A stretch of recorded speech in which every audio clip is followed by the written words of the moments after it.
किसी ने बड़े कमाल की बात कही है, आपकी अपनी गलती पे आपसे अच्छा कोई वकील नहीं और सामने वाले की गलती पे आपसे अच्छा कोई जज नहीं। नमस्कार साथियों, मैं एमपी से रंजना पांडे। ऐसी एक खुशहाल परिवार था जो दो दंपत्ति जीवन वाले थे, नवयुवक थे, नवविवाहित थे और अपने घर में खुश थे, परिवार में खुश थे। थोड़ा सा घर परिवार से दूर भी थे, अब उनका कामकाज दूर था जिस वजह से घर से बाहर जाना पड़ता था। पर कुछ दिनों बाद, कई साल बीत गए थे, उनके कोई बच्चा नहीं था। बड़े मुश्किल से बहुत इलाज कराने के बाद 10-15 साल बाद एक नन्हा सा प्यारा सा बच्चा आया, मेहमान, छोटा सा। घर की रौनक बदल गई, घर में खुशी का माहौल हो गया, मतलब पूरी तरह से घर ही चेंज हो गया। घर का माहौल, वातावरण पूरा चेंज हो गया, बच्चों जैसा वातावरण हो गया। पूरा खुशहाल परिवार था। अपना पति ऑफिस जाता, बाहर का काम करता, पत्नी घर में रहती, घर का काम करती, हाउसवाइफ थी। ऐसे करके एक दिन उसके बच्चे को बहुत तेज बुखार आई। बच्चे का इलाज भी कराया, बच्चा ठीक भी हो गया। अचानक के पति की तबीयत खराब हो गई, पति की बहुत तेज तबीयत खराब हो गई, तो उसका भी इलाज कराई पत्नी और दवाई की। एक दिन पति को जाना था ऑफिस, बहुत ही जल्दी में उसने दवाई पी और दवाई का ढक्कन खुला छोड़ के जाते जाते कई बार बोल गया कि दवाई का ढक्कन बंद कर देना, दवाई का ढक्कन बंद कर देना। करीबन 3-4 बार बोला। पत्नी सोची ठीक है मैं बंद कर दूंगा। हाँ, बच्चा चलता नहीं था, लेकिन 10-12 साल का था, तो 4 पैर से बकैया करता था, तो मतलब थोड़ा बहुत इधर उधर, इस कमरे से उस कमरे, उस कमरे से इस कमरे चला जाया करता था। पत्नी सोची कि ठीक है मैं कर दूंगी दवाई का ढक्कन बंद, पर थोड़ा सा किचन का काम निपटा दूं। ऐसे करते करते उसको 10-15-20 मिनट लग गए। बच्चा खेलते खेलते बाहर तक आ गया, बाहर के कमरे पे आ गया और दवाई भी पहुंच गई उसके हाथ पे।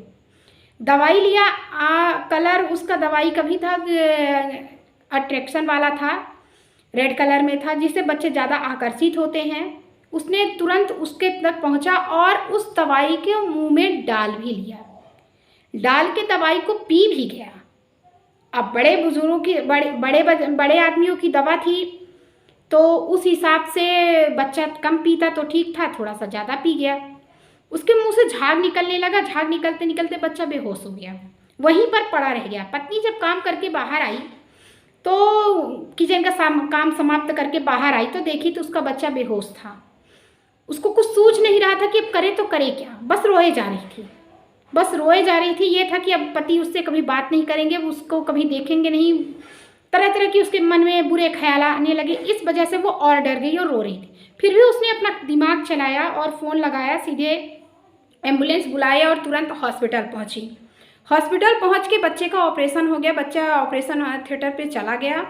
तब वो डरते डरते किसी भी तरह से हिम्मत करके अपने पति को अपनी गलती बताई। मेरे से इतनी बड़ी गलती हो गई, मैं नहीं ध्यान दी, आप कई बार बोले मेरे से गलती हो गई, अब मैं अपने बच्चे को नहीं पा पाऊंगी, कभी नहीं मिल पाएगा, ऐसा वैसा करके बहुत बहुत बहुत वो करी। पति ने कहा कि डरो मत, मैं जल्दी ही आता हूँ। तुरंत ही पति उसी हॉस्पिटल में पहुँच गया।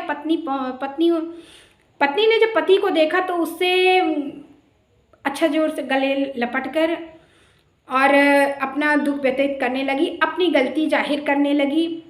मन में तो डर था उसके कि पति मिलेगा तो उससे बात नहीं करेगा, ऐसा करेगा वैसा करेगा, लेकिन पति ने जब पीछे से हाथ रखा उसके पीठ पे, तो उससे रहा नहीं गया और उसने अपनी सारी व्यथा बता दी कि मेरे से इतनी बड़ी गलती हो गई, आपने कई बार कहा पर मैं नहीं कर पाई। दवाई का ढक्कन मैं बंद कर देती तो शायद ऐसा नहीं होता, मैं कोई भी काम बाद में कर लेती, ज़रूरी नहीं था तुरंत दवाई का ढक्कन बंद कर देती, आपने कई बार कहा, हमें माफ़ कर दीजिए, ऐसा वैसा करके बहुत रोई। लेकिन पति ने कहा कोई बात नहीं, सबसे बड़ी गलती मेरी थी, मुझे ही इतनी वो नहीं थी, मैं ही जल्दी से ढक्कन बंद कर देता तो ऐसी नौबत नहीं आती। तुम मेरे लिए बहुत प्रिय हो, उसने आई लव यू कहा। अगर तुम नहीं हो तो मेरा बच्चा नहीं है, तुम हो तो मेरा बच्चा भी है और बच्चे फिर आ जाएंगे, इससे डरने की कोई बात नहीं, इससे विलाप करने की भी कोई बात नहीं, हमारे पास इतना ही था, ये कारण ही था जिस वजह से चला गया, कोई बात नहीं, फिर आ जाएगा, तुम डरो नहीं और अपने पे धीरज रखो। तब पत्नी ने बड़े ही आक्रोश होकर बड़े ही मन स्वभाव से कहा कि हमको लगा कि आप डांटोगे, आप मेरे से कभी जीवन में बात नहीं करोगे, लेकिन आप।